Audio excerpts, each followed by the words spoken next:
Madame, Monsieur, bonsoir, bienvenue. Voici vos infos du soir. La nouvelle dynamique de coopération entre le Maroc et la France prend son rythme de croisière avec la visite aujourd'hui du ministre français des Affaires étrangères. Laurent Fabius a été reçu par Sa Majesté Mohamed VI avant de s'entretenir avec son homologue et le chef du gouvernement. Les relations entre le Maroc et la France reprennent le rythme qu'elles n'auraient jamais dû cesser d'avoir. C'est en tout cas la conviction partagée aujourd'hui par le ministre français des Affaires étrangères. En visite au Maroc, Laurent Fabius a été reçu en audience par Sa Majesté Mohamed VI au Palais Royal de Rabat. Le signe, s'il en est, que la nouvelle dynamique de coopération entre les deux pays est bel et bien en marche. Reportage Youssef El-Hamidi et Azdin Idrissi au commentaire Rizlan Taibi. L'entretien entre Sa Majesté le roi Mohamed VI et Laurent Fabius a duré plus d'une demi-heure. Il a porté sur les relations bilatérales, mais aussi le contexte sécurité régional, notamment la lutte contre la menace terroriste, ainsi que les diverses questions régionales et internationales d'intérêt commun. Je constate avec plaisir et sans surprise que sur les grandes questions internationales ou régionales, le Maroc et la France sont à l'unisson. J'en prends pour exemple, et je veux rendre hommage au Maroc, ce que vous êtes en train de faire pour essayer de trouver une solution au difficile problème de la Libye.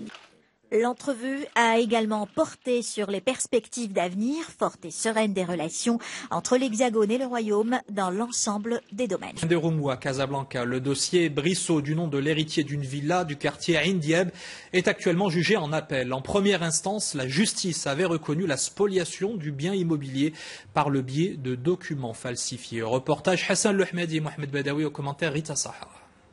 Gérard Benita peut enfin profiter d'un moment de tranquillité dans son jardin. Ce juif marocain vient de récupérer sa villa grâce à la justice. Une maison en plein cœur de Casablanca qui avait été spoliée par des escrocs. Ces derniers avaient présenté des documents prouvant qu'ils étaient les propriétaires du bien, alors que celui-ci appartenait à la famille de Gérard.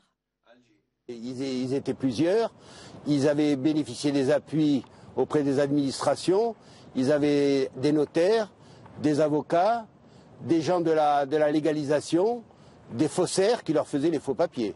C'est ici dans ce cabinet que le cas de Gérard a été traité. Ces avocats qui travaillent en partenariat avec des confrères français sont spécialisés dans les affaires concernant les étrangers et les juifs marocains dans le royaume. S'il n'y avait pas une organisation à tous les niveaux, on n'en serait pas arrivé là. Parce que ce n'est pas un dossier, ce n'est pas deux dossiers, c'est des dizaines, voire des centaines de dossiers. Et malheureusement, nous retrouvons toujours les mêmes noms. Et ces affaires ont même fait le tour de la presse marocaine et internationale. Des falsifications aux signatures de titres de propriété. Les faits auraient été prouvés par les autorités. Pour l'avocat des accusés, il y aurait anguille sous roche. Est-ce qu'un notaire ou une personne ordinaire, en constatant la conformité des documents, peut refuser de rédiger un acte de propriété, surtout que l'identité des personnes présentes devant lui était conforme aux documents?